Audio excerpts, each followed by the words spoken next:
Olá, eu sou o professor Charles Assunção e nessa aula nós falaremos a respeito da temperatura adiabática de chama. A temperatura adiabática de chama é um conceito bastante interessante e para entendê-lo nós vamos resgatar aquele esqueminha que nós usamos quando falamos a respeito da entalpia de formação. Então vamos imaginar aqui que nós temos 1 kmol de carbono, 1 kmol de oxigênio, os dois no estado de referência, 25 graus Celsius e 0,1 megapascal de pressão. Esses dois elementos vão reagir num processo de combustão dentro de uma câmara adiabática, ou seja, o isolamento térmico dessa câmara é tão intenso, é tão forte, que não permite que nenhum calor seja perdido através das suas paredes. Então, com essa reação, por ser uma reação exotérmica, ela gera calor. Mas se nenhuma quantidade desse calor é perdida, todo esse calor é concentrado para aquecer os gases da combustão.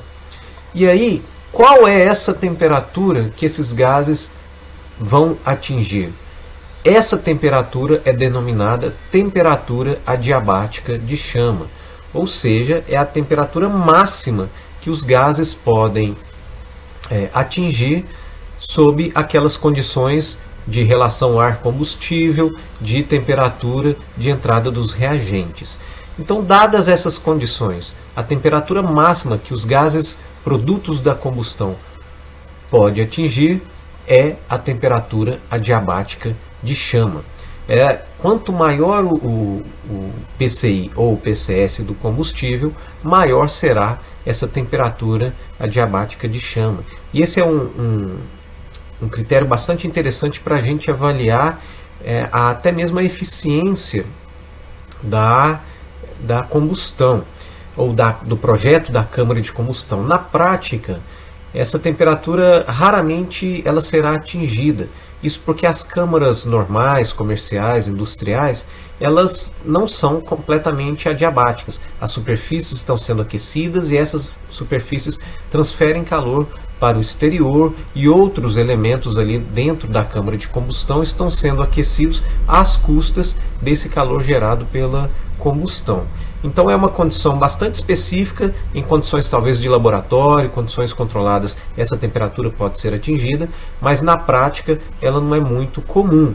Contudo, ela continua sendo um parâmetro bastante interessante para a gente comparar a eficácia de determinado processo. Então, como que ela funciona à luz da primeira lei da termodinâmica? Por ser um processo adiabático e sem realização de trabalho, variação de energia cinética, potencial gravitacional e todas aquelas simplificações que já foram feitas anteriormente, a gente chega à conclusão que a entalpia dos reagentes é exatamente igual à entalpia dos produtos. E se a gente abre, então, como já foi feito nos vídeos anteriores, essa entalpia de reagente e essa entalpia de produto, a gente vai ver que essa entalpia é o somatório do produto entre o número de mols e a entalpia de cada elemento. E a entalpia de cada elemento é a entalpia de formação mais a entalpia devido à distância do estado real para o estado de referência. Aqui foi colocado o estado de referência só por uma questão de conveniência, mas o estado dos reagentes não precisa ser o estado de referência, inclusive.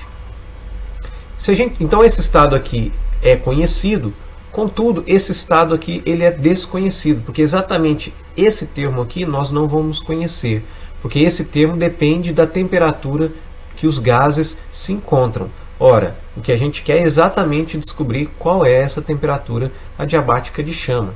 Então o objetivo dessa aula é nós estabelecermos uma forma de obtermos essa temperatura a partir do cálculo dessa entalpia aqui. E a entalpia de formação do produto é aquela que já foi vista em vídeos anteriores.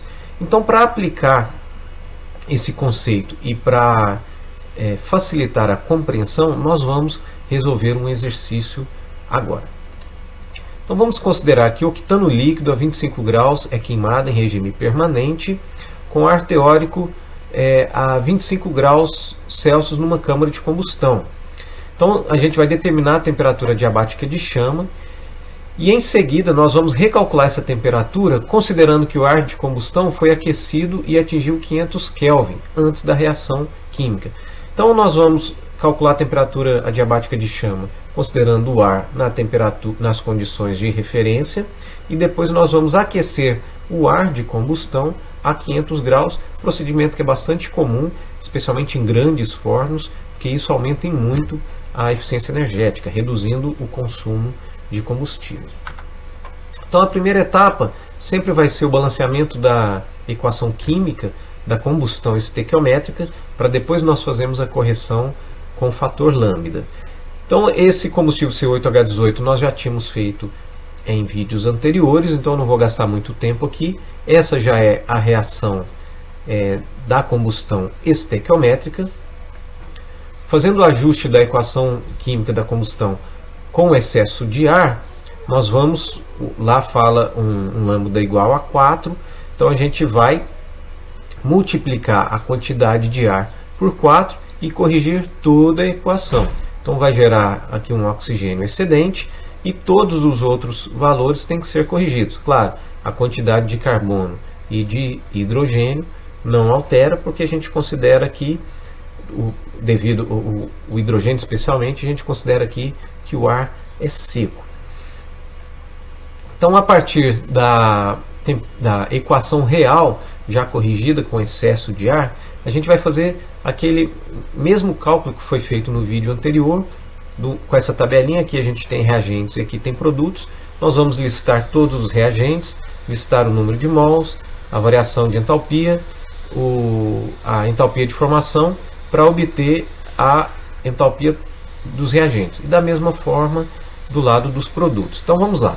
C8H18 é 1 mol, que é sempre a referência. O oxigênio nós temos 50 mols ou quilomols.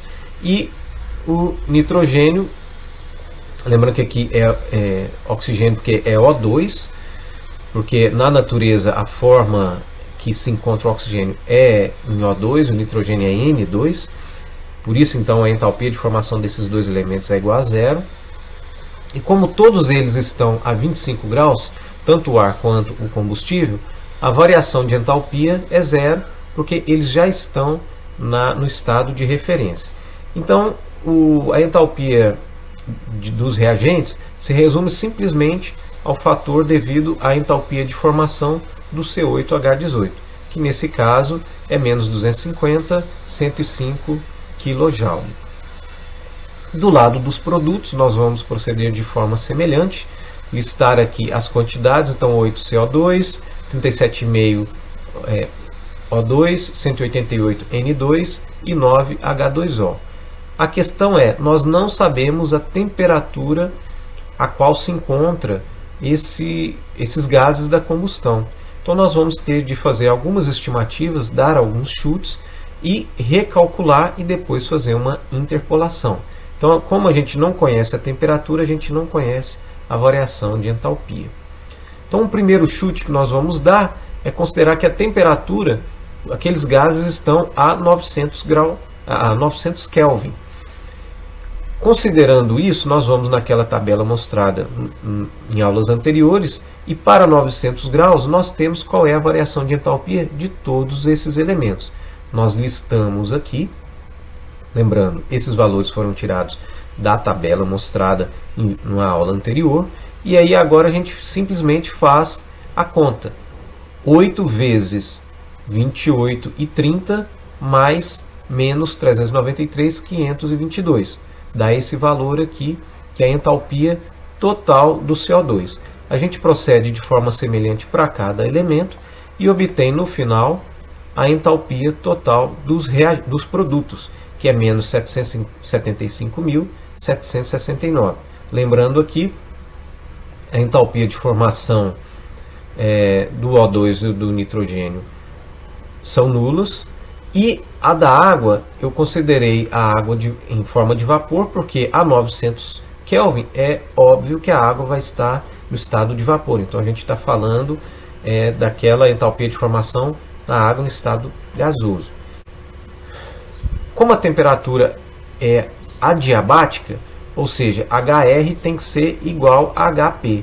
Vejam que existe uma certa diferença, não bateu. Então a gente vai fazer um novo chute, calcular uma nova entalpia para ver se encontra o valor. Se não encontrar e esse valor estiver entre os dois obtidos, a gente faz uma interpolação. Então o próximo chute é 1000 Kelvin, a gente vai proceder da mesma forma, obtém lá na tabela a variação de entalpia para 1000 Kelvin, refaz os cálculos e obtém a entalpia total dos produtos. Veja que é diferente também da entalpia dos reagentes, mas a entalpia dos reagentes está entre essa entalpia dos produtos e a entalpia dos produtos para 900 Kelvin. Então, o procedimento adotado é fazer uma interpolação simples. Ora, se a temperatura fosse 1000 graus, nós teríamos uma entalpia dos reagentes ou dos produtos igual a 62.487. Mas a entalpia é de fato menos 205/105, porque a dos produtos tem que ser igual a dos reagentes. Para 900 graus seria esse valor. Fazendo a interpolação aqui, nós obtemos que a temperatura adiabática de chama é 968 Kelvin.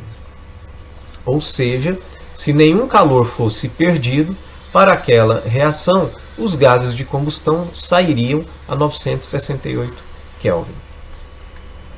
Agora nós vamos calcular a temperatura adiabática de chama, considerando que o ar ele foi pré-aquecido a 500 Kelvin. A única diferença é que aqui nos reagentes nós vamos ter a entalpia, a variação de entalpia devido à diferença de temperatura. Então, da mesma forma, a gente vai na tabela e obtém para 500 Kelvin qual é a temperatura ou qual é a variação de entalpia do oxigênio e do nitrogênio. Então, esses valores estão tabelados. A gente obtém uma nova entalpia dos reagentes e do lado dos produtos aqui a gente vai proceder de forma semelhante. A gente dá um primeiro chute, obtém uma determinada entalpia, verifica se ela está maior ou menor. Dependendo se estiver maior ou menor, a gente dá um chute de temperatura maior ou menor e depois faz a interpolação. Então, nesse caso, o primeiro chute vai ser 1200 Kelvin. Vamos lá, verificamos qual que é a variação de entalpia, fazemos todos os cálculos aqui e somamos a entalpia total. Vimos que essa entalpia está maior do que essa, então a gente tem que fazer um chute de uma temperatura menor. Vamos fazer um chute de 1100 Kelvin. Para 1100, a gente recalcula, obtém novos valores de variação de entalpia, recalcula a entalpia dos produtos e obtém um valor que está abaixo do valor dos reagentes. Ora, então se a gente tem um valor acima e um valor abaixo, a gente consegue fazer a interpolação. E é exatamente isso que a gente fez aqui. Então, para 500 Kelvin de temperatura de pré-aquecimento do ar, nós temos aqui, se a temperatura adiabática de chama fosse 1100, nós teríamos essa entalpia, mas a entalpia real é essa. Se fosse 1200, nós teríamos essa. Fazendo a interpolação, a gente encontra uma temperatura adiabática de chama igual a 1132 Kelvin. Vejam então a importância do pré-aquecimento do ar de combustão. A temperatura anterior era 968 Kelvin.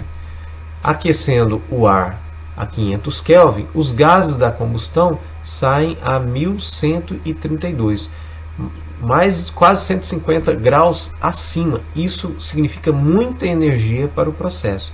Por isso, então, essa prática é bastante comum, a prática de pré-aquecer o ar, porque isso vai aumentar significativamente a eficiência energética do processo e automaticamente reduzir o consumo de combustível. Eu espero que tenha ficado claro o conceito de temperatura adiabática de chama. É aquela temperatura que os gases atingiriam se toda a energia exotérmica da reação fosse usada apenas para aquecer o ar e nenhuma outra parcela fosse perdida para o ambiente, para outras superfícies. E com esse exercício aqui também nós aplicamos aquela variação de condições de entrada, aquecendo, mostrando a importância do pré-aquecimento do ar, lembrando que o combustível também pode ser pré-aquecido o que vai proporcionar um ganho adicional em termos de eficiência energética. Eu agradeço a sua atenção e espero que você acompanhe as próximas aulas. Obrigado e até lá!